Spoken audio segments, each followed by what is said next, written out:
So hello friends, welcome you all once again. आज इस video में हम लोग एजुकेशनल टेक्नोलॉजी एंड आईसीटी का जो फर्स्ट यूनिट का जो कुछ एक टॉपिक्स हैं उनको हम कवर करने जा रहे हैं। वो टॉपिक्स क्या हैं वो आपको मैं बता भी देता हूँ, आपके सामने है। जिसमें हम एजुकेशनल टेक्नोलॉजी में बात करेंगे इसके अर्थ, परिभाषा, प्रकृति, राइट, एंड इसकी जो आवश्यकताएं हैं यानी नीड्स, और साथ ही साथ एजुकेशनल टेक्नोलॉजी की क्या अप्रोचेज हैं यानी उपागम, ठीक है, जिसमें हम hardware approach, software approach and system approach की बात करेंगे, राइट। देन आफ्टर हम बात करेंगे यहाँ पर एजुकेशनल टेक्नोलॉजी के टाइप्स की यानी इसके प्रकार की, शिक्षण तकनीकी, अनुदेशन तकनीकी, व्यवहार तकनीकी एवं अनुदेशनात्मक प्रारूप की, ठीक है। तो चलिए शुरुआत करते हैं अपने वीडियो। तो फ्रेंड्स, यहाँ हम सबसे पहले अर्थ की बात करेंगे, जैसा कि मैं आपको बता चुका हूँ। अब एजुकेशनल टेक्नोलॉजी शब्द की जब बात आती है, जिसका हिंदी रूपांतर होता है शैक्षिक तकनीकी, राइट। यह दो शब्दों शिक्षा और तकनीकी से बना हुआ है, ठीक है। तो ये सब बहुत सारी बेसिक सी चीज़ें हैं, ये आपको खुद भी आइडिया होगा इसका, लेकिन फिर भी एक बार देख लेते हैं, क्योंकि अगर आंसर करते समय आपके सामने ये सारी चीज़ें आप लिखते हो तो वहाँ पे एक इंप्रेशन अच्छा जाता है। दूसरी चीज़ ये लगती है कि हाँ, इन डेप्थ एक नॉलेज है कैंडिडेट को, अच्छे से आप पढ़ाई करके वहाँ पर गए हो, राइट। चलिए, तो इस तरीके से हमने यहाँ पर देखा कि जब शैक्षिक तकनीकी की बात करिए, शिक्षा और तकनीकी से मिलकर बना है, यानी education plus technology is equals to educational technology, right. सर्वप्रथम हम शिक्षा और तकनीकी का अर्थ देखेंगे और इसके आधार पर इस विषय को परिभाषित करने का प्रयास करेंगे।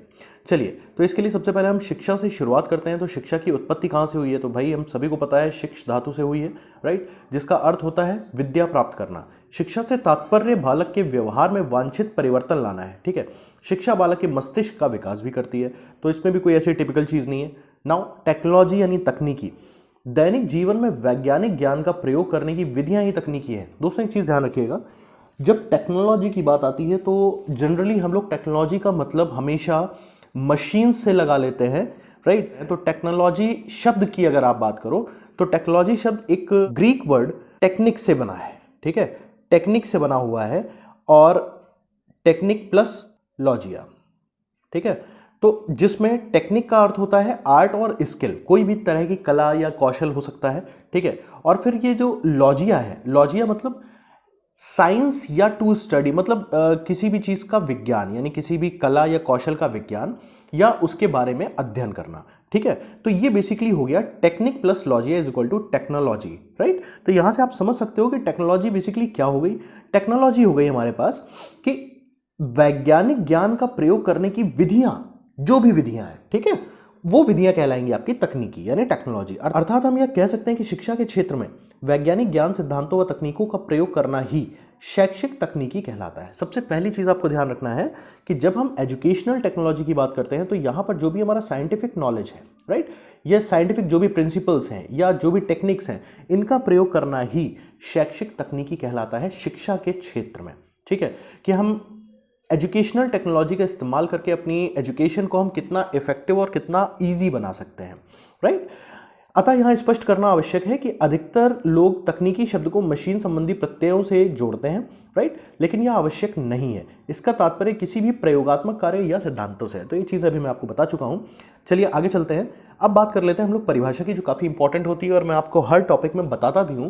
तो फर्स्ट ऑफ ऑल, जो सबसे पहली परिभाषा है तो आपके सामने GOM लीथ के अनुसार, ठीक है, इन्होंने क्या कहा है, परिभाषा को जरा देखिएगा।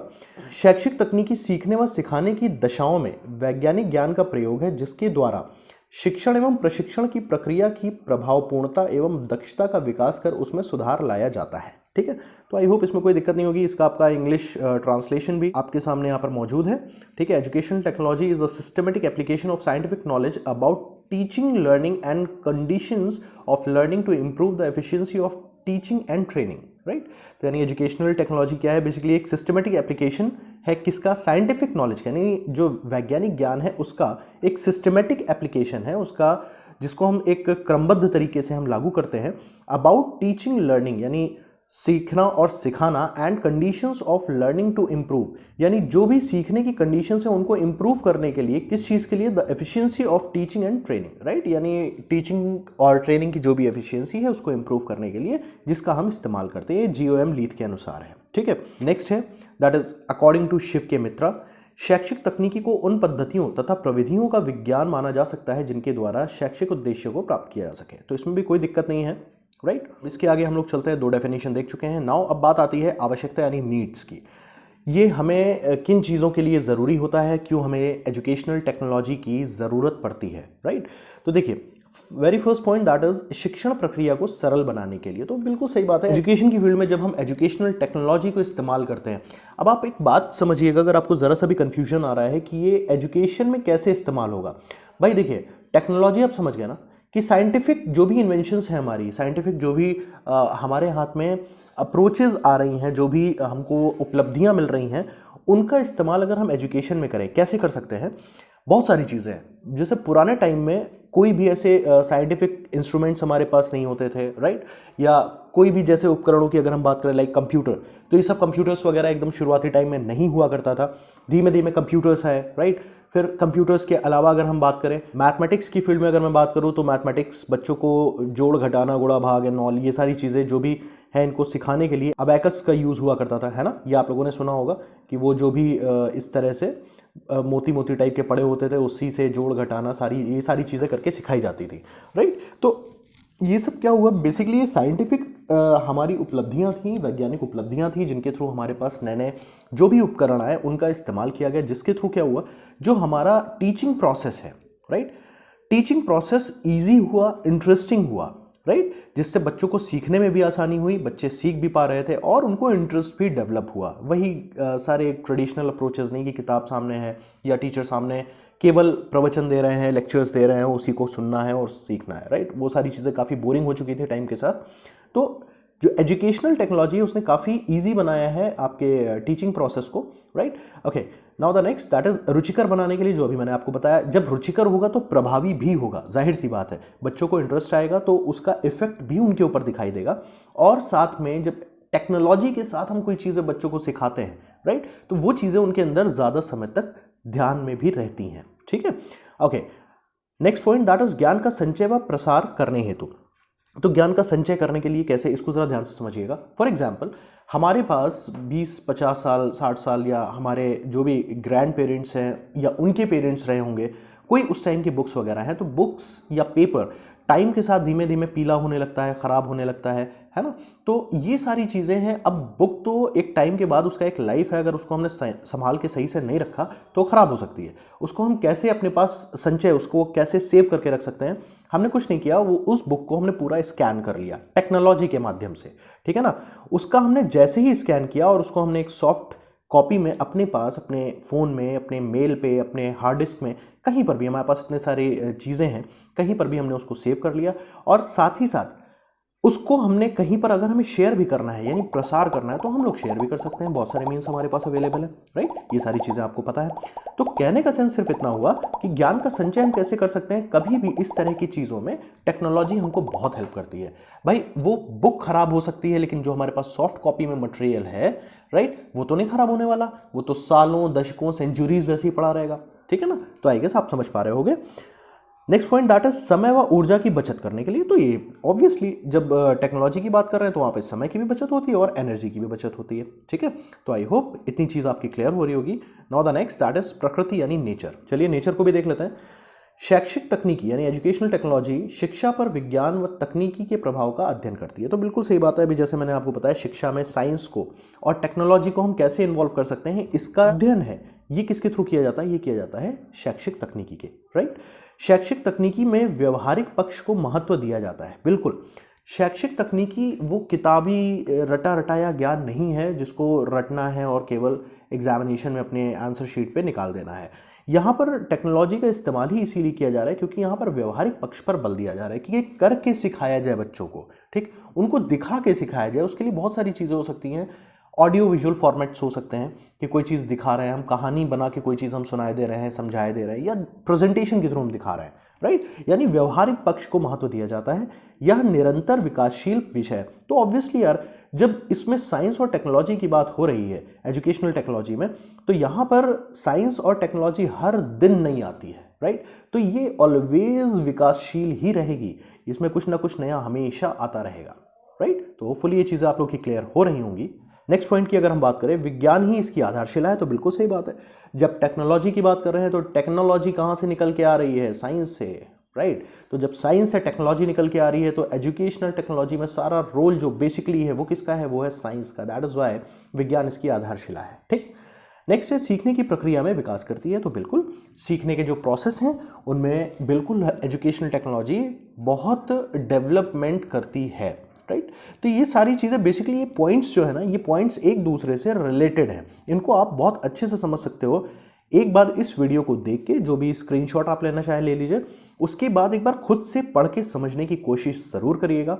And I am very much sure कि आपके सारे पॉइंट्स खुद ब खुद क्लियर होते चले जाएंगे। और दोस्तों, जो भी आप लोग के फीडबैक्स हों, राइट, वो अपने कमेंट सेक्शन में मेरे को ज़रूर शेयर करिएगा, बिकॉज ये सिर्फ और सिर्फ आप लोग के एग्जामिनेशन की वजह से मैं मेहनत करने में लगा हुआ हूँ। ठीक है, बिकॉज मेरे पास काफ़ी स्टूडेंट्स के मैसेजेस आए ICT एंड एजुकेशनल टेक्नोलॉजी के लिए। तो इनिशियली कुछ प्रॉब्लम्स थी, लेकिन खैर उनको हटाने के बाद, फिर काफ़ी सारा वर्क करने के बाद, काफ़ी एफर्ट्स डालने के बाद मैं आपके लिए कुछ कंटेंट लेके आया हूँ। तो आई होप कि ये चीज़ें आपको बिल्कुल 200% बेनिफिट्स देंगी, राइट। चलिए आगे बढ़ते हैं। अब बात कर लेते हैं हम लोग स्कोप की, यानी क्षेत्र, राइट। तो देखिए, सबसे पहला स्कोप अगर हम देखें तो इसका क्या है, पाठ योजना यानी लेसन प्लानिंग्स, राइट। तो लेसन प्लानिंग में एजुकेशनल टेक्नोलॉजी का बिल्कुल पूरा इस्तेमाल होता है। ठीक है, जो भी पाठ योजनाएं हैं किसी भी टीचर की हैं, तो क्या आज के दिन में रहने वाली है क्लासरूम के अंदर, राइट। तो उन सारी चीज़ों की जो प्लानिंग्स है, वो सारी प्लानिंग्स भी एजुकेशनल टेक्नोलॉजी के ही क्षेत्र में आती है। ठीक है, नेक्स्ट है दृश्य श्रव्य सामग्री यानी ऑडियो विजुअल एड्स।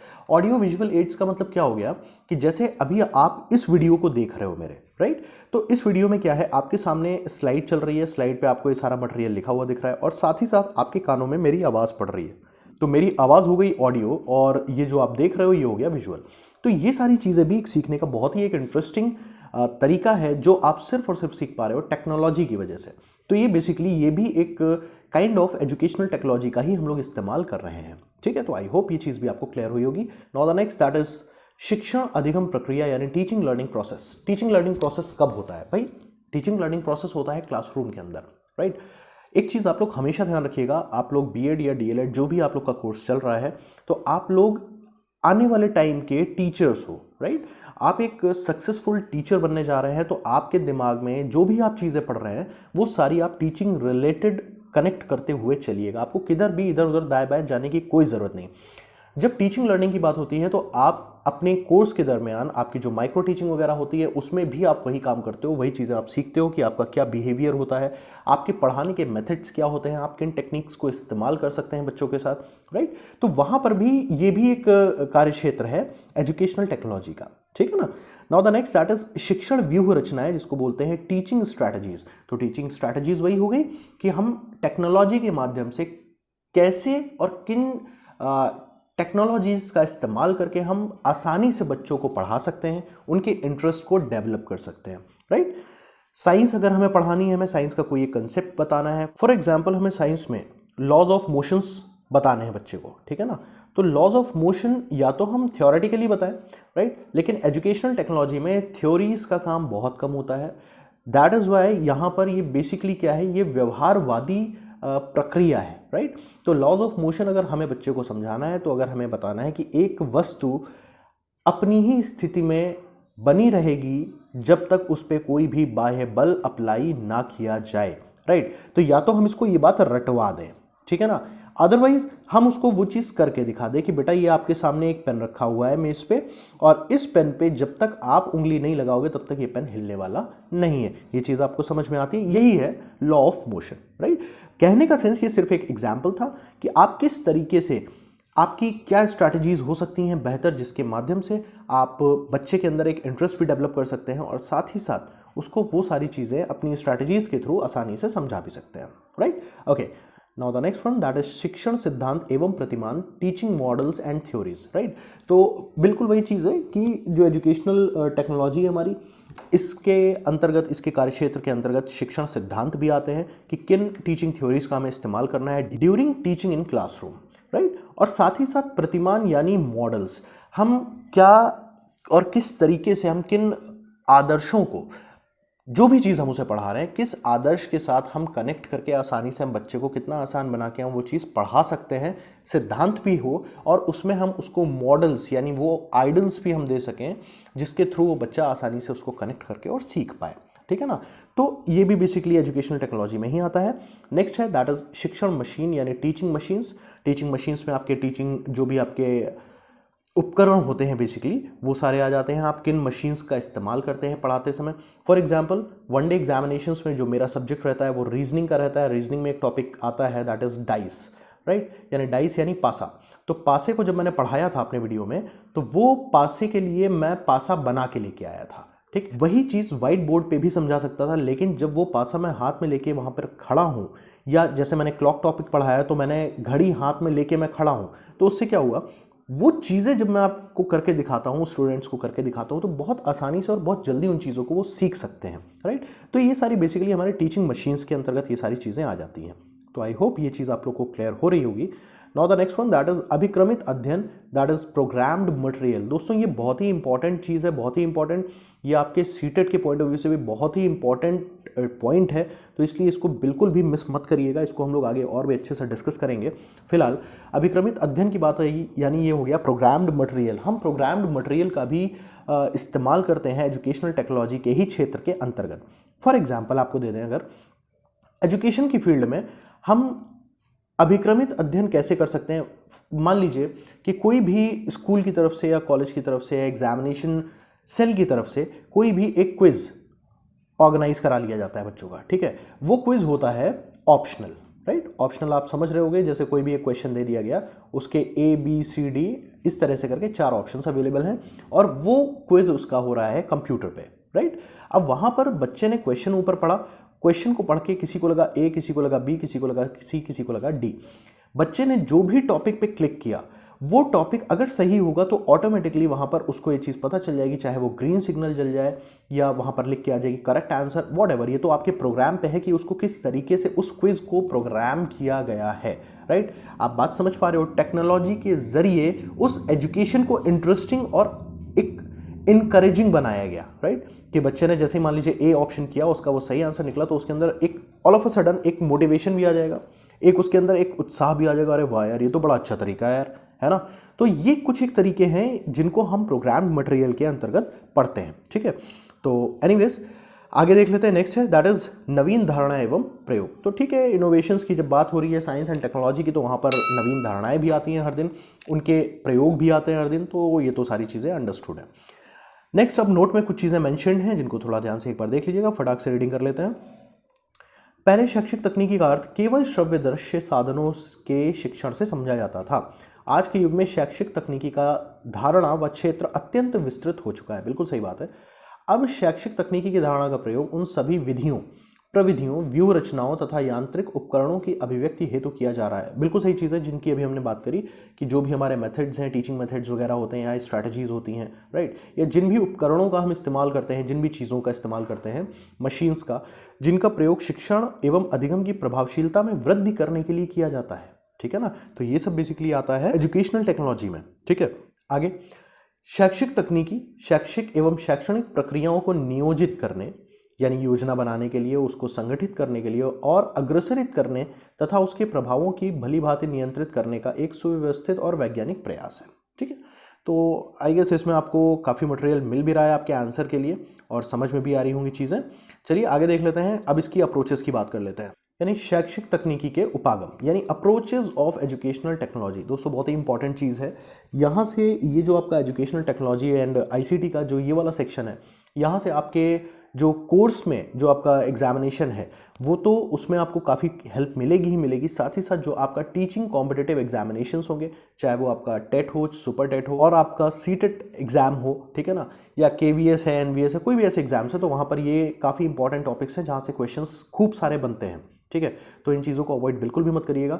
एनीवेज जब अप्रोचेस की बात करते हैं तो यहाँ बेसिकली हम 3 तरह की अप्रोचेस की बात करते हैं। कठोर शिल्प उपागम यानी हार्डवेयर अप्रोच, कोमल शिल्प यानी सॉफ्टवेयर अप्रोच एंड प्रणाली उपागम यानी सिस्टम अप्रोच। ठीक है, अब चलिए इसको फटाफट देख लेते हैं। कठोर शिल्प उपागम क्या हुआ? हार्डवेयर। देखिए बहुत आसानी से समझिएगा, कोई इसमें टेंशन लेने की जरूरत नहीं है फ्रेंड्स। इसका जन्म भौतिक विज्ञान तथा अभियंत्रण तकनीकी से हुआ है। देखिए कठोर शिल्प की जब बात आती है तो यानी इसमें बात आ गई हार्डवेयर की। मैंने अभी आपको बोला, आप अपने ध्यान में हमेशा रखिएगा, आप एक टीचर बनने जा रहे हैं तो आप जितना कुछ भी पढ़ रहे हैं वो सारा आप अपनी टीचिंग के ही लिहाज से पढ़ रहे हैं, ठीक है। लेकिन यहां मैं कह रहा हूं थोड़ी देर के लिए आप टीचिंग को निकाल के किनारे रख दो। मैं यहां पर आपसे बात करने जा रहा हूं कंप्यूटर की। ध्यान से सुनिएगा। कंप्यूटर हम सभी लोगों ने छोटे पर किसी ना किसी क्लास में जरूर पढ़ा है, और हार्डवेयर सॉफ्टवेयर भी उसमें हम लोगों ने समझा है। हार्डवेयर कौन सी चीजें होती हैं, ध्यान से सुनिए, और सॉफ्टवेयर कौन सी चीजें होती हैं, एक लाइन में इनको मैं बताता हूं आपको। हार्डवेयर वो सारी चीजें होती हैं जो टैंजिबल होती हैं, राइट। टैंजिबल का मतलब जिनको हम छू सकते हैं, देख सकते हैं, राइट। सॉफ्टवेयर क्या चीजें होती हैं, वो सारी जो इनटैंजिबल होती हैं, जिनको अपन लोग छू नहीं सकते हैं, राइट, जिनको हम लोग देख नहीं सकते हैं। फॉर एग्जाम्पल हार्डवेयर की अगर बात आती है तो हम लोग बोलते हैं मॉनिटर हो गया कंप्यूटर में, राइट, कीबोर्ड हो गया, माउस हो गया, प्रिंटर हो गया, ये सब क्या है, ये सब हार्डवेयर्स हैं, ठीक है। सॉफ्टवेयर्स की अगर हम बात करते हैं तो सॉफ्टवेयर कौन कौन से हो गए, एप्लीकेशन सॉफ्टवेयर्स हो गए, राइट, हमारे ऑपरेटिंग सिस्टम्स हो गए, ये सब हमें दिखाई नहीं देते, बट ये सब अगर ना हो तो हमारा कंप्यूटर यानी हमारा सिस्टम वर्क नहीं करेगा, ठीक है। ये बिल्कुल वही चीज़ है जैसे हमारे शरीर, और हमारे शरीर में जो हमारी आत्मा है, ठीक है। आत्मा हमारा सॉफ्टवेयर हो गया, शरीर हमारा हार्डवेयर हो गया, ठीक है। तो आई होप इतनी चीज़ आप समझ पा रहे होगे। अब देखिए यहाँ पर हम देखते हैं सीधे कठोर शिल्प उपागम यानी हार्डवेयर अप्रोच को। इसमें मैं कह रहा हूँ आप सबसे पहले उदाहरण देखो। उदाहरण क्या है आपका, chalk board, VCR, computer, calculator, TV, radio, overhead projector आदि। देखिए दोस्तों, जब आपने उदाहरण देखा तो आपको चीजें समझ में आ रही होंगी, ये किन चीजों की बातें हो रही हैं यहाँ पर। तभी यहाँ लिखा गया है इसका जन्म भौतिक विज्ञान और अभियंत्रण तकनीक। अभियंत्रण तकनीकी का मतलब हो गया जो इंजीनियरिंग टेक्नोलॉजीज हैं। अब देखिए ये सब प्रोजेक्टर्स वगैरह हैं, कंप्यूटर्स हैं, कैलकुलेटर्स हैं, वीसीआर है, तो ये सब बेसिकली क्या है, ये सारा का सारा इंजीनियरिंग टेक्नोलॉजी का ही तो देन है, ठीक है ना। किसी ना किसी फील्ड की इंजीनियरिंग टेक्निक्स इसमें लग रही हैं, राइट। साथ ही साथ इसमें जो फिजिक्स के प्रिंसिपल्स हैं, ये सारे प्रिंसिपल्स भी इसमें लग रहे हैं, ठीक बात है। तो इतनी सारी चीजों से ये हमको समझ में आता है कि कठोर शिल्प उपागम कहां से आया है, ये आया है भौतिक विज्ञान यानी फिजिक्स एंड इंजीनियरिंग टेक्नोलॉजी से, यानी अभियंत्रण तकनीकी से, ठीक है ना। ओके, नेक्स्ट है दैट इज शिक्षण सहायक सामग्री पर विशेष जोर। यानी वही बात हो गई, शिक्षण के लिए जो भी सहायक सामग्री हैं उस पर विशेष जोर। सहायक सामग्री कौन सी, ये सारे उदाहरण में लिखी हैं, ठीक है। मेन यही हार्डवेयर्स होते हैं। अगला है कंप्यूटर व मशीनों के प्रयोग को महत्व। ऑब्वियसली इनके प्रयोग को महत्व दिया जाएगा क्योंकि बात हम कर रहे हैं हार्डवेयर अप्रोच की, राइट। और अब यहां पर एक इंपॉर्टेंट चीज आती है दैट इज शैक्षिक तकनीकी प्रथम भी कहते हैं इसको। ध्यान से सुनिएगा, यहां पर हम 3 टेक्निक्स की बात कर रहे हैं, हार्डवेयर अप्रोच, सॉफ्टवेयर अप्रोच और सिस्टम अप्रोच, ठीक है। तो यहां पर जब 3 टेक्निक्स हैं तो इनको 3 तरह से नाम भी दिया गया है। पहली वाली यानी जो हार्डवेयर अप्रोच है इसको कहा गया है शैक्षिक तकनीकी प्रथम, ठीक है। तो आई होप इतनी चीज आपको क्लियर हो रही होगी। अब हम बात कर लेते हैं सीधे कोमल शिल्प उपागम यानी सॉफ्टवेयर अप्रोच की। तो अभी मैंने आपको सॉफ्टवेयर बताया ना, सॉफ्टवेयर के भी आप जरा फटाक से पहले एग्जाम्पल देखिए, फिर अपन लोग डिस्कस करते हैं सॉफ्टवेयर अप्रोच होती क्या है।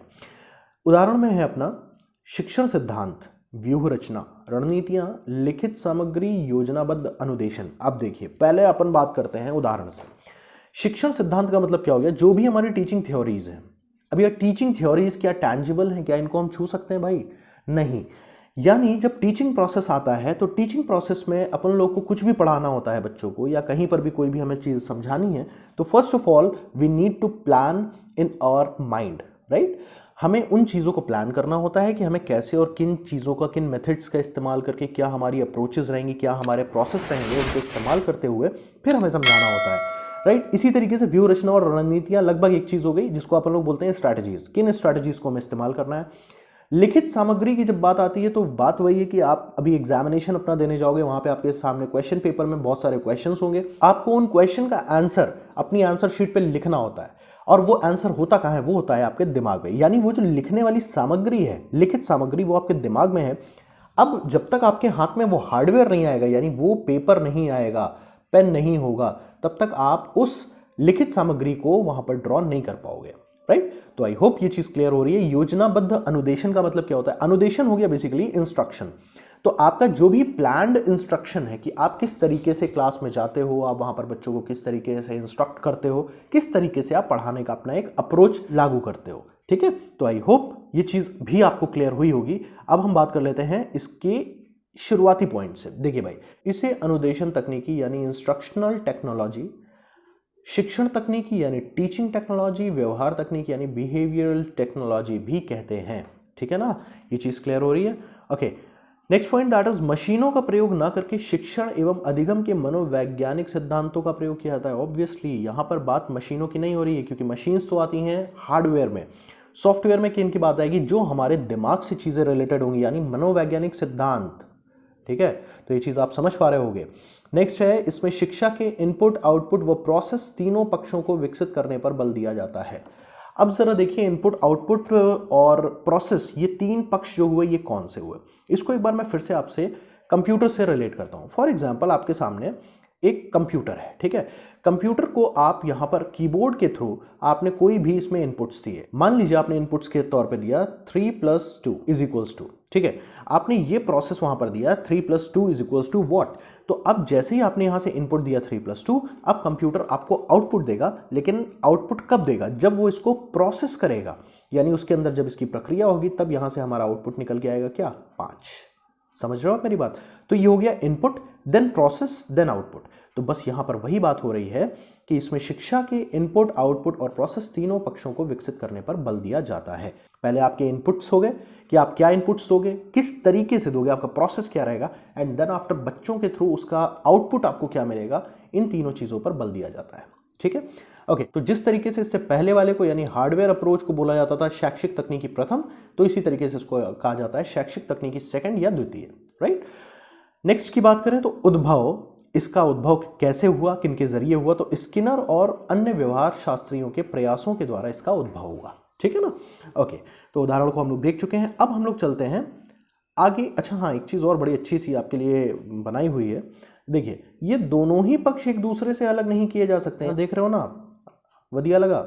अगर वधिया लगा तो भाई साहब एक बार कमेंट सेक्शन में कमेंट जरूर कर दीजिएगा, और जो लोग फर्स्ट टाइम आए हैं उसको सब्सक्राइब जरूर कर दीजिएगा चैनल को, ठीक है। और वीडियो को लाइक करना और शेयर करना बिल्कुल मत भूलिएगा। देखो, मैंने सिर्फ इतने के लिए इस एक छोटे से कार्टून को बनाया यहाँ पर, सिर्फ इसलिए बिकॉज ये दोनों एक दूसरे से अलग नहीं हो सकते। ये दोनों ही एक दूसरे के साथ चलेंगे, शैक्षिक तकनीकी को बढ़ावा देते हैं तथा एक दूसरे के लिए पूरक कहलाते हैं। बात समझ रहे हो आप? यानी ये हार्डवेयर और सॉफ्टवेयर अप्रोच जो है ये शैक्षिक तकनीकी को बढ़ावा भी दे रहे हैं और एक दूसरे के लिए पूरक भी हैं। भाई साहब, अगर हमारे पास सॉफ्टवेयर नहीं है, मान के चलिए हमारे दिमाग में पढ़ाने का कोई मटेरियल ही नहीं, तो अपन लोग पढ़ाएंगे कैसे? बात समझ रहे हो आप? सॉफ्टवेयर नहीं तो हार्डवेयर भी नहीं होगा। ठीक है, जैसे मान लीजिए मैंने आपसे वो आंसर लिखने वाली बात कही, तो अगर आंसर आपके दिमाग में नहीं है तो आप पेन पेपर के थ्रू लिखोगे कैसे? नहीं लिख सकते ना। एट द सेम टाइम अगर हार्डवेयर आपके सामने मौजूद है तो इट मीन्स कि सॉफ्टवेयर रहा होगा, तभी आपके सामने हार्डवेयर है। ठीक है, तो बिना हार्डवेयर के सॉफ्टवेयर नहीं हो सकता और सॉफ्टवेयर के बिना हार्डवेयर नहीं हो सकता, इसीलिए दोनों एक दूसरे के पूरक भी कहलाते हैं। ठीक है, चलिए जी नेक्स्ट पॉइंट देख लेते हैं। प्रणाली उपागम यानी सिस्टम अप्रोच, ये क्या होती है? शैक्षिक तकनीकी तृतीय से कहते हैं। ठीक है, फर्स्ट सेकंड हमने देख लिया है, थर्ड हो गई। अब इसका विकास कैसे हुआ और कब हुआ? द्वितीय विश्व युद्ध के बाद इसका विकास हुआ। ठीक है ना। नेक्स्ट की बात है उत्पत्ति की। अगर बात करें तो हार्डवेयर एंड सॉफ्टवेयर के मेल से इसका जो भी उत्पत्ति है वो हुई है। बात समझिए, यानी शैक्षिक तकनीकी फर्स्ट और सेकंड को मिला के क्या हुआ? शैक्षिक तकनीकी थर्ड बनी है। ठीक है, अब इसका प्रयोग की अगर बात करें तो शैक्षिक प्रशासन एंड शैक्षिक प्रबंध में शैक्षिक प्रशासन क्या हुआ हमारा? यानी टीचिंग एडमिनिस्ट्रेशन। ठीक है ना, एडमिनिस्ट्रेशन। अच्छा, शैक्षिक प्रबंधन की बात क्या आई? यानी टीचिंग मैनेजमेंट। अब देखो भाई, अगर मान लीजिए मैं एक स्कूल की बात करता हूँ, ठीक, तो उस स्कूल में क्या होता है? बहुत सारी चीज़ें होती है ना। उस स्कूल में टीचर होंगे, ठीक, उस स्कूल में स्टूडेंट्स होंगे, ठीक, उस स्कूल में मैनेजमेंट होगा, राइट, उस स्कूल में बहुत सारा स्टाफ होगा, साथ ही साथ उसमें बहुत सारा मटेरियल होगा लिखने पढ़ने का, स्टूल्स, चेयर्स एंड ऑल, बहुत सारी चीज़ें होती हैं ना स्कूल्स में। तो ये सारी चीज़ें कैसे मैनेज करी जाती हैं? ध्यान से सुनिए। इसलिए ये जो थर्ड हमारी अप्रोच है यानी प्रणाली उपागम या सिस्टम अप्रोच, इसलिए ये हमारी काफ़ी इंपॉर्टेंट है बिकॉज ये हमारे पूरे स्कूल में जो शैक्षिक प्रशासन है, जिस तरीके से हमारे स्कूल के अंदर सारी की सारी जो टीचिंग एक्टिविटीज़ हैं वो प्रॉपर चलती रहे, हमेशा उसमें कोई भी दिक्कतें ना आए, अगर आती हैं तो उनको मैनेज करना है, राइट। इसके लिए सिस्टम अप्रोच का इस्तेमाल होता है। साथ ही साथ शैक्षिक प्रबंध में, मैनेजमेंट में, टीचिंग मैनेजमेंट में, अब मैनेजमेंट के लिए आपके टीचर्स आ गए, आपके स्कूल का स्टाफ आ गया कंप्लीट, उस मैनेजमेंट में कहीं कोई दिक्कतें ना आए, अगर दिक्कतें आती हैं तो उसको भी सिस्टम अप्रोच के ही जरिए सॉर्ट आउट किया जाएगा। बात समझ पा रहे हो आप? तो बेसिकली सिस्टम अप्रोच का इस्तेमाल बहुत ही इंपॉर्टेंट है, जो पूरे के पूरे सिस्टम को, बात समझिएगा, पूरे के पूरे सिस्टम को ही मैनेज करता है। ठीक है ना, तो इस तरीके से सिस्टम अप्रोच हमारी काम करती है, राइट। नेक्स्ट आता है शैक्षिक समस्याओं को सुलझाने के लिए वैज्ञानिक एवं संख्यात्मक उपागम प्रदान करना। तो वही चीज़ है कि अगर टीचिंग रिलेटेड कोई भी प्रॉब्लम्स हमारे सामने आती हैं, हमारी ऑर्गेनाइजेशन में आती हैं या मान लीजिए हमारे क्लासरूम में आती है, तो उसको हम किस तरीके से साइंटिफिकली या कैलकुलेटिवली वहाँ पर हम क्या संख्यात्मक ऐसे तरीके इस्तेमाल कर सकते हैं, ऐसे अप्रोचेस इस्तेमाल कर सकते हैं जिनसे वो दिक्कतें हमारी सॉर्ट आउट हो पाएँ, राइट।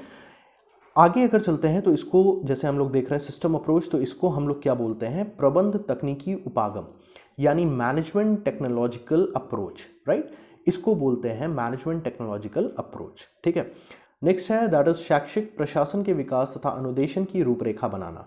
तो ये भी ऑब्वियस सी चीज़ है कि शैक्षिक प्रशासन यानी टीचिंग एडमिनिस्ट्रेशन का जो भी डेवलपमेंट अगर करना है, और जो इंस्ट्रक्शंस हैं कि इंस्ट्रक्शंस किस आधार पे होने चाहिए, टीचिंग एडमिनिस्ट्रेशन हमारा कैसा होना चाहिए, उसका डेवलपमेंट कैसा होना चाहिए, उस सब के लिए जो भी एक रूपरेखा है वो तैयार करना सिस्टम अप्रोच का काम है बेसिकली, राइट।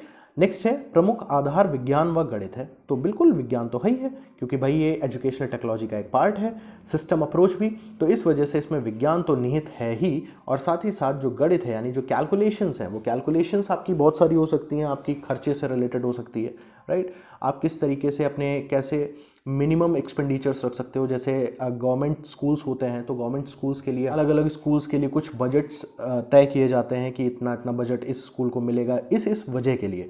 तो ये सारे प्री प्लानिंग्स होती हैं जिसमें हम विज्ञान का भी इस्तेमाल करते हैं और कैलकुलेशंस यानी मैथमेटिक्स का भी इस्तेमाल करते हैं बजट के लिए।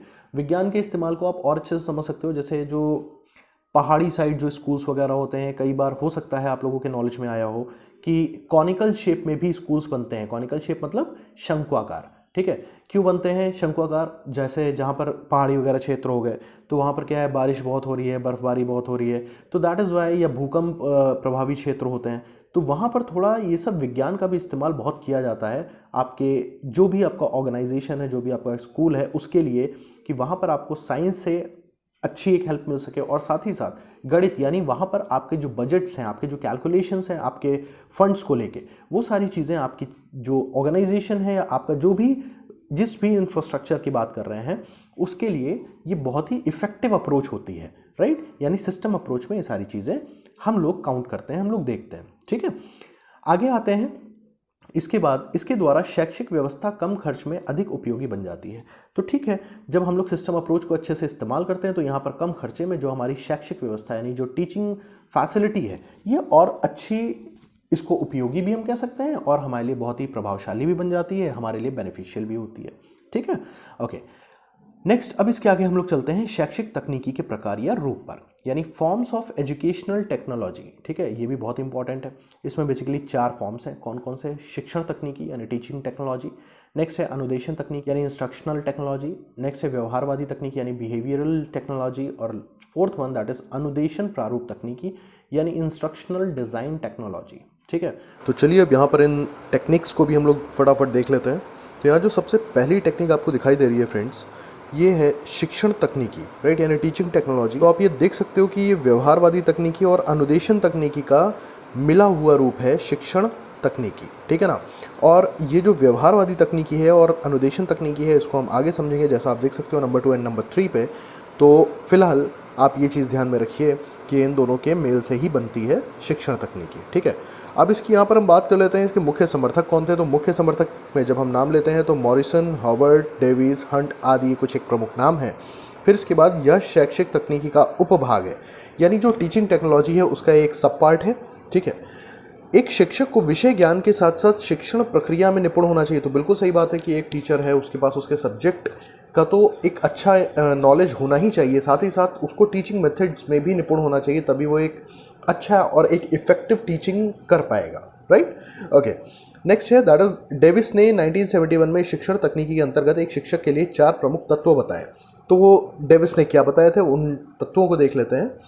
तो यहाँ सबसे पहला जो हमारा तत्व है शिक्षण की योजना, दूसरा है शिक्षण की व्यवस्थापन, तीसरा है शिक्षण का संचालन और शिक्षण में नियंत्रण, यानी planning of teaching, organisation of teaching, leading of teaching and controlling of teaching. इसको बहुत सिंपल तरीके से आप ऐसे समझो, जैसे मान के चलिए कि आज मेरा कोई क्लास लगा हुआ है, ठीक है, 5th 6th 7th 8th whatever कोई भी क्लास है, आज मुझे वहाँ पढ़ाना है। तो सबसे पहले उसको उस क्लास में जाने से पहले घर से जब मैं निकलता हूँ आज के अपने क्लास के लिए प्रिपेयर होके, तो मेरे दिमाग में चीज़ें रहती है कि आज मुझे क्या पढ़ाना है, मेरे प्लान्स क्या हैं, आज मेरा सब्जेक्ट मैटर क्या रहेगा, राइट। तो उसकी प्लानिंग मेरे को पहले सेट करनी पड़ेगी। उसके बाद वो जितना भी मेरा सब्जेक्ट मैटर है उस सबको मेरे को ऑर्गेनाइज करना पड़ेगा, ठीक है।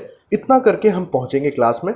क्लास में पहुंचने के बाद फिर मुझे वहां पर लीड करना पड़ेगा, यानी संचालन करना पड़ेगा उस सब्जेक्ट मैटर का बच्चों के बीच में, ठीक है, कि कितना इफेक्टिवली मैं वहां पर लीड कर पाता हूं, बच्चों को वो चीज़ें दे पाता हूं। और चौथा जो सबसे इंपॉर्टेंट पॉइंट है कि ये मेरी क्लास क्या मेरे पूरी तरीके से कंट्रोल में है। कंट्रोल का सेंस आता है कि आपकी क्लास में कोई भी इनडिसिप्लिन नहीं होना चाहिए, कोई भी अनुशासनहीनता जैसी हरकतें नहीं होनी चाहिए, उसके लिए भी आपका कंट्रोल होना चाहिए। दूसरी चीज़, आपकी क्लास में जो अच्छे बच्चे हैं, मेरिटोरियस हैं, स्कॉलर स्टूडेंट्स हैं, उनको तो चीज़ें समझ में आ जाएंगी आसानी से, लेकिन आपकी जिम्मेदारी बनती है कि वो बच्चे भी जो वीक हैं, राइट, जिनका पढ़ाई में परफॉर्मेंस काफ़ी कमज़ोर है, तो उनको भी आपको फोकस करना चाहिए। और उनको आप कितना इफ़ेक्टिवली अप्रोच कर पा रहे हो, उनको कितना अच्छे से आप समझा पा रहे हो, उनको आप चीज़ें सिखा पा रहे हो।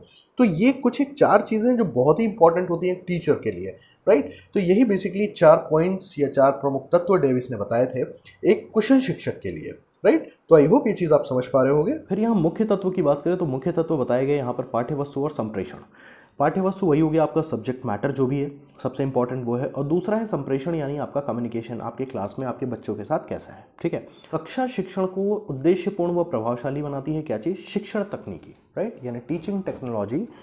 ऑब्वियसली जो हमारा क्लासरूम टीचिंग होता है उसको उद्देश्यपूर्ण भी बनाती है, राइट, ऑब्जेक्टिवफुल भी जिसको हम कह सकते हैं, और प्रभावशाली यानी इफेक्टिव भी बनाती है, ठीक है। चलिए, इसी के साथ नेक्स्ट आ जाता है हमारा अनुदेशन तकनीकी। अब यहाँ पर आपको वो चीज़ समझ में आएगी अनुदेशन तकनीकी क्या हुई बेसिकली, यानी इंस्ट्रक्शनल टेक्नोलॉजी। तो गाइज, दृश्य श्रव्य अन्य युक्तियों व व्यक्तियों द्वारा सूचना व अनुदेशन देना। देखिए, पहली चीज़, जब अनुदेशन की हम बात करते हैं तो आपको मैं एक चीज़ बता दूं कि यहाँ पर टीचर नहीं मौजूद होगा, ठीक है, यहाँ पर उसको सिखाने वाला मौजूद नहीं होता है, सबसे पहली चीज़ ध्यान रखिएगा।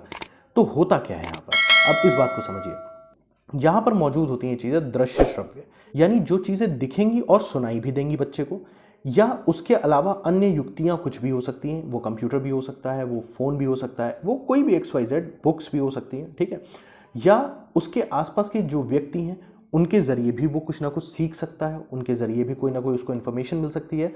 और अनुदेशन देना यानी उसको इंस्ट्रक्शन दे के भी सिखाया जा सकता है, ठीक है। तो यानी यहाँ पर जो स्टूडेंट होता है उसे खुद ब खुद सीखना होता है, दृश्य श्रव्य के माध्यम से या कोई भी उपकरणों के माध्यम से या व्यक्तियों के द्वारा या अनुदेशन के थ्रू, ठीक है। यहाँ पर टीचर मौजूद नहीं होता है। तो जब टीचर मौजूद नहीं होगा तो ऑटोमेटिकली यहाँ पर छात्र अधिक सक्रिय तत्व हो जाएगा, भाई छात्र ही मेन है। अब इसके समर्थक कौन कौन थे? ब्रूनर, ग्लेजर, आसवेल आदि, ठीक है। अब यहाँ पर क्या हो गया? भावनात्मकता की कमी। इस पॉइंट को जरा समझिए, भावनात्मकता की कमी का क्या मतलब है? भाई एक टीचिंग तो वो हो गई जो क्लासरूम में टीचर और स्टूडेंट के बीच में है, ठीक है। तो वहां पर जो टीचर किसी टॉपिक को भी समझा रहा है या पढ़ा रहा है तो वहां पर उसका बच्चे के साथ एक भावनात्मक भी जुड़ाव वहां पर मौजूद होता है, जिसके जरिए बच्चा सीखता है बहुत सारी चीजें, ठीक है ना। बच्चा टीचर को देख के भी बहुत कुछ सीख सकता है, राइट। यानी वहां पर टीचर का एक बहुत ही इंपॉर्टेंट रोल होता है। लेकिन जब बात आती है अनुदेशन तकनीकी की तो यहाँ पर टीचर तो मौजूद नहीं है। तो जब टीचर मौजूद नहीं होगा तो यहाँ पर वो भावनात्मकता भी तो मिसिंग होगी भाई। तो इस वजह से यहाँ पर भावनात्मकता की कमी होती है, राइट।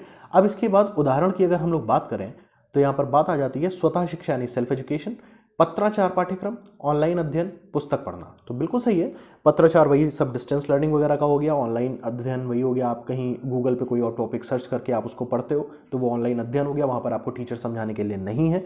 फिर हो गया बुक्स पढ़ना यानी बुक्स रीडिंग, भी वही सारी चीज़ें होंगी। बुक में लिखा तो सब कुछ है, जैसे अभी जो मैं आपको पढ़ा रहा हूँ, जो आपको समझाने की कोशिश कर रहा हूँ, लिखा तो बुक में सब कुछ है, लेकिन अगर वहीं से समझ में आ जाता तो आपको एक टीचर की हेल्प की ज़रूरत नहीं पड़ती, राइट। तो दैट इज़ वाई ये कुछ एक चीज़ें आपकी आ जाती हैं अनुदेशन तकनीकी में, ठीक है। अब इसके बाद हम लोग बात करते हैं व्यवहारवादी तकनीकी की यानी बिहेवियरल टेक्नोलॉजी की। अब देखिए फ्रेंड्स, सीखने तथा शिक्षण प्रक्रिया में मनोविज्ञान के व्यवहार परक सिद्धांत पर बल देती है। देखिए, सबसे पहली चीज तो जब बात आ रही है व्यवहारवादी की यानी बिहेवियर से रिलेटेड जो भी टेक्नोलॉजी है, तो अब बिहेवियर होता क्या है? बिहेवियर हमारे मनोविज्ञान का ही तो एक अंग है भाई। मनोविज्ञान एक सब्जेक्ट है, उसमें क्या होता है? उसमें व्यवहारवाद से ही तो संबंधित सारी चीजें हैं, उन्हीं सबका अध्ययन भी होता है, वही सारे सिद्धांत होते हैं वहां पर, है ना। तो दैट इज वाई यहाँ पर सीखने और शिक्षण प्रक्रिया में मनोविज्ञान के व्यवहार परक सिद्धांत पर बल दिया जाता है, ठीक है। नेक्स्ट है शिक्षक तथा छात्र दोनों के व्यवहार में अपेक्षित परिवर्तन। यहाँ पर क्या होता है, जब टीचिंग लर्निंग प्रोसेस जो एक क्लासरूम में होता है तो वहाँ पर शिक्षक और छात्र दोनों के व्यवहार में एक टीचर आइडल है, राइट। टीचर बहुत ही आदर्श एक शिक्षक है, तो वो उसका बिहेवियर, उसका ओवरऑल जो भी अपीयरेंस है, उन सारी चीज़ों से प्रभावित होकर बच्चे के व्यवहार में बहुत फर्क आता है। कई बार होता है कि बच्चे को देख के टीचर के अंदर भी कोई ना कोई परिवर्तन आते हैं, राइट। कोई बच्चा गरीब है, उसको देख के कि उसके साथ गरीबी तो एक दिक्कत है ही है, लेकिन बच्चा पढ़ने में बहुत स्ट्रांग है, तो वहाँ पर एक टीचर क्या करता है, टीचर ये सोचता है कि यार चलो बच्चा गरीब है लेकिन दिमाग बहुत अच्छा है, पढ़ने में बहुत मेहनती है, थोड़ी सी मदद मैं भी करता हूँ, राइट। सबके लिए वो नहीं करेगा, लेकिन यहाँ पर यही है कि बच्चा जिस तरह का होगा उस तरह से टीचर के अंदर भी बदलाव आ सकता है और स्टूडेंट के अंदर भी बदलाव आ सकता है। यही है बेसिकली व्यवहारवादी तकनीकी, राइट। अब इसके समर्थकों की अगर बात करें तो स्किनर, एमिडन, फ्लेंडर, ओवर, राइट। ये हो गया इसके कुछ एक समर्थक। अब इसके प्रमुख चरणों की अगर हम बात करें तो प्रमुख चरणों में क्या क्या आ गया, उद्दीपकों का प्रस्तुतिकरण। उद्दीपक यानी जो भी स्टिमुलेटिंग चीज़ें होती हैं, राइट। उसमें इसको मैं पहले भी जो फिलॉसफीज़ के मेरे वीडियोस थे उसमें मैंने समझाया हुआ है, उद्दीपन वगैरह। तो वहाँ पर बेसिकली क्या हो गया, एक नॉर्मल सी, एक मान लीजिए एक क्लास चल रही है, अच्छी खासी चल रही है, उसमें एक कोई बच्चा है वो कोई खुराफात कर देता है, राइट। यानी वो कुछ नहीं करता है, वो एक चौक उठा के ही फेंक देता है ब्लैक बोर्ड पे, राइट, या किसी दूसरे बच्चे को मार देता है। उससे क्या हो, उससे पूरी क्लास में all of a sudden indiscipline create हो जाता है, सारे बच्चों का ध्यान पढ़ाई से हटके उस पर। तो यानी कोई भी वहाँ पर एक ऐसी घटना का हो जाना जिसकी वजह से अचानक से सबका ध्यान उस तरफ आकर्षित हो जाए, ठीक है। तो ये हो गया बेसिकली उद्दीपकों का प्रस्तुतिकरण। तो ये है आपका व्यवहारवादी तकनीकी में, ठीक है। नेक्स्ट है वांछित प्रतिक्रिया हेतु सहायता देना, ठीक है। अब जो भी उस समय उद्दीपन हुआ, जो भी हरकत हुई, मान लीजिए उस बच्चे की अगर मैंने हरकत की बात करी, अब उसके लिए वांछित प्रक्रिया क्या है भाई, या तो टीचर उसको कायदे से समझा दे, कायदे का मतलब समझ रहे हो आप, उसको पनिश कर दे, अदरवाइज हो सकता है उसको प्यार से समझा दे, उसको साइकोलॉजिकली डील कर ले, ये टीचर पे डिपेंड करता है, ठीक है। उसके लिए उसकी हेल्प करना। नेक्स्ट है प्रतिक्रिया के बाद उचित पुनर्बलन यानी रीइंफोर्समेंट जिसको हम बोलते हैं, कि आपने फॉर एग्जाम्पल जो हमने इनडिसिप्लिन क्रिएट करने की बात करी, उस पर टीचर को गुस्सा आ गया, टीचर ने उस बच्चे को पनिश किया, उसको मारा या डांटा। अब उसके बाद क्या है, ये हो गई प्रतिक्रिया, उसने क्रिया की, क्रिया पे टीचर ने प्रतिक्रिया की। अब प्रतिक्रिया के बाद उचित पुनर्बलन, यानी आपने उसको डांटा, मारा, जो भी किया, उसके बाद अगर आपने बच्चे को समझाया नहीं, बच्चे को थोड़ा प्यार से आपने दुलराया नहीं, तो वहाँ पे क्या है, बच्चे के अंदर आपके लिए एक तो कड़वाहट आई, आपके लिए उल्टा सीधा वो सोचेगा, उसके मन में एक गलत इमेज आपके लिए क्रिएट होगी। वहीं पर अगर आपने उतना उसको पनिश करने के बाद आपने प्यार से उसको वो चीज़ें समझाई, तो ये क्या हो गया, ये रेनफोर्समेंट हो गया उसके अंदर एक पॉजिटिव चीज़ के लिए, कि अगर उसके अंदर आपकी इमेज गलत जा रही थी तो वो image all of a sudden वो चेंज हो जाएगी और वो आपके लिए कोई भी गलत चीज़ नहीं सोचेगा, ठीक है ना। तो होपफुली ये चीज़ें आप लोग की क्लियर हो रही होंगी। नेक्स्ट आ जाता है दैट इज प्रभावशाली शिक्षक बनने में अत्यंत उपयोगी, राइट। तो बिल्कुल सही बात है, व्यवहारवादी तकनीकी जो है प्रभावशाली शिक्षक बनने में भी बहुत इंपॉर्टेंट है। इसके उदाहरण हम लोग के माइक्रो टीचिंग और मिनी टीचिंग, ये वही चीज़ें हो गई, जैसे आप B.Ed D.El.Ed अगर कर रहे हैं तो आपने माइक्रो टीचिंग वगैरह किया है तो आपको पता है कि वहाँ पर आपका जो टीचिंग होता है वो बेसिकली आपका बिहेवियरल टेक्नोलॉजी पे ही बेस्ड होता है, कि आपके सामने अलग अलग तरह के बच्चे आते हैं, उससे पहले आपको बताया जाता है आपको बच्चों से किस तरह से बात करनी है, वहाँ बच्चों को किस तरह से पढ़ाना है, ये सारी चीज़ें आपको सिखा के वहाँ भेजा जाता है, ठीक है ना। तो इसलिए ये हो गया हमारा बिहेवियरल टेक्नोलॉजी। अब नेक्स्ट आ जाता है हमारा दैट इज अनुदेशन प्रारूप तकनीकी, राइट, यानी इंस्ट्रक्शनल डिज़ाइन टेक्नोलॉजी। देखिए इंस्ट्रक्शनल डिज़ाइन की अगर हम बात करें तो यहाँ सबसे पहली चीज़, ये इंस्ट्रक्शन और डिज़ाइन दो चीज़ों से मिलकर बना है, इसलिए यहाँ पर कहा गया है इसका जो क्षेत्र है वो अत्यंत व्यापक है। क्यों व्यापक है, जब बात डिज़ाइन किया जाती है, इसको आप समझिएगा। इंस्ट्रक्शन क्या हो गया, इंस्ट्रक्शन तो हो गया कोई भी सूचना देना, राइट, यानी किसी भी चीज़ के लिए निर्देश देना। डिज़ाइन का मतलब क्या हो गया, किसी भी चीज़ के लिए आपको प्रारूप तैयार करना। अब मान के चलिए जैसे कोई भी एक सिविल इंजीनियर होता है, उसको अगर मान लीजिए किसी भी एक नदी या नहर पे कोई डैम बनाना है या कोई ब्रिज बनाना है, तो उसके लिए वो क्या पहले अपना एक खाका तैयार करता है, राइट। या फॉर एग्जाम्पल कोई भी बड़ी से बड़ी इमारत बननी है या कहीं पर कोई भी रेलवे ट्रैक का अगर मान लीजिए विस्तार होना है, तो उसके लिए क्या है, इसके लिए पहले से कुछ खाके बनाए जाते हैं, राइट। पहले से वो अपने प्लान्स ड्रॉ करते हैं, रफ एक फिगर उनका वो ड्रॉ किया जाता है, वही सारा बेसिकली होता है डिज़ाइन। तो डिज़ाइन का अपना जो क्षेत्र है ना वो बहुत व्यापक है। दैट इज़ वाई यहाँ पर बात जब अनुदेशन की हो रही है तो अनुदेशन का मतलब सूचना है और प्रारूप का मतलब वैज्ञानिक विधियों से जाँच किए गए, राइट। यानी जो भी आपके इंस्ट्रक्शंस है फिर उन पे वैज्ञानिक विधियाँ लगा के उनकी जाँच की जाती है, उसके आधार पर फिर आगे की चीज़ें आपकी चलती हैं, ठीक है। अब शिक्षण में चूंकि हमें बात करनी है, अब हमें यहाँ पर रेलवे ट्रैक तो बनाना नहीं है, ना ही हमको यहाँ पर ओवरब्रिज या ब्रिज कुछ बनाना है नदी में, ठीक है ना। तो अब यहाँ बात है शिक्षण में। अनुदेशन प्रारूप कुछ नियत सिद्धांतों पर आधारित होता है। वो सिद्धांत भैया कौन से होते हैं उनको देख लीजिए, जिनके प्रमुख तत्व क्या क्या दिए हैं। पहला है अधिगम संरचनाएं, ठीक है, जिसको हम लोग बोलते हैं लर्निंग स्ट्रक्चर्स। नेक्स्ट है शिक्षण सिद्धांत यानी टीचिंग प्रिंसिपल्स। नेक्स्ट है पाठ्य वस्तु की संरचना यानी स्ट्रक्चर ऑफ सब्जेक्ट मैटर। और अगला आ जाता है प्रविधियां व युक्तियां, यानी जो भी आपके मेथड्स हैं या टीचिंग मेथड्स की जिनकी बात कर रहे हैं, और जो भी आपकी युक्तियां यानी उपकरण वगैरह जो भी आप जिनको भी इस्तेमाल कर रहे हो, ठीक है। तो ये कुछ एक चीज़ें हैं। अब इसमें अगर हम सबसे पहली चीज़ देखें, अधिगम संरचना यानी आपका जो भी लर्निंग स्ट्रक्चर्स है वो आप कैसे बनाते हो, राइट। आप किस तरीके से सीखने के पर्पस से आप अपनी चीज़ों को ड्रॉ करते हो, आप उनका एक एक प्रारूप बनाते हो। फिर उसमें किन आप टीचिंग थ्योरीज को इंप्लीमेंट करते हो, किन टीचिंग थ्योरीज को आप लगाते हो, राइट, जिसके थ्रू आसानी से आपकी चीज़ें डिलीवर हो सके। फिर है आपकी पाठ्य वस्तु की संरचना जो बहुत ही इंपॉर्टेंट होती है, राइट, कि आपका सब्जेक्ट मैटर आपने किस तरह से बनाया है, राइट। नेक्स्ट आ जाता है फिर आपका मेथड्स हैं या आपके जो भी उपकरण हैं, ठीक है। तो आई गेस इसमें आपको कोई दिक्कत नहीं होगी। आगे इसमें चलते हैं। अनुदेशन प्रारूप आधुनिक कौशल प्रविधियों तथा युक्तियों का शिक्षा व प्रशिक्षण में प्रयोग है। अनुदेशन प्रारूप इन कौशलों, प्रविधियों तथा युक्तियों आदि के माध्यम से शैक्षिक वातावरण को नियंत्रित करते हैं और कक्षा में सीखने तथा सिखाने के कार्य को सरल, सुगम व उपादेय बनाने में सहायता करते हैं। उपादेय का मतलब हो गया ग्रहण करने लायक बनाते हैं, किसी भी चीज़ को सीखने लायक बनाते हैं, ठीक है। तो मुझे नहीं लग रहा है इतनी चीज़ में आपको कोई दिक्कत है। ये किनके अकॉर्डिंग है? ये है डेरेक अनविन के अकॉर्डिंग, राइट। अच्छा, अब इसके बाद जब हम लोग कुछ लाभ को भी देख लेते हैं, जिसके बाद अपना ये टॉपिक खत्म होता है, यानी ये यूनिट का काम अपना फिनिश होता है। पहला लाभ है विषय वस्तु को सावधानीपूर्वक और व्यवस्थित करके प्रस्तुत करने में अधिगम प्रभावी होता है। बिल्कुल सही बात है। आपका जो भी सब्जेक्ट मैटर है, अगर उसको आपने केयरफुली और अरेंज मैनर में आपने उसको वहाँ पर प्रेजेंट किया, तो आपका जो भी अधिगम है यानी जो भी आपका लर्निंग प्रोसेस है वो प्रभावी होगा। बिल्कुल बच्चे उससे जल्दी सीखेंगे। शिक्षण रुचिपूर्वक यानी इंटरेस्टिंग बनेगा और पॉजिटिविटी के साथ होता है, धनात्मकता के साथ। बिल्कुल सही है। नेक्स्ट है अधिगम की गुणवत्ता बढ़ जाती है, आपकी क्वालिटी इंप्रूव कर जाती है। शिक्षक की भूमिका अधिक संतुष्टि प्रदान करने वाली हो जाती है। यह भी बिल्कुल सही है कि जो भी शिक्षक इन सारी चीज़ों का, इन सारे मेथड्स का अच्छे से इस्तेमाल करता है, इन सारी टेक्निक्स का अच्छे से इस्तेमाल करता है, तो उसकी जो भूमिका है वो ऑटोमेटिकली सेटिस्फाइंग हो जाती है। हर बच्चा उससे संतुष्ट रहेगा, उससे खुश रहेगा और उसके द्वारा पढ़ाई हुई और समझाई हुई चीज़ों को बहुत ही आसानी से कैच भी कर पाएगा, राइट।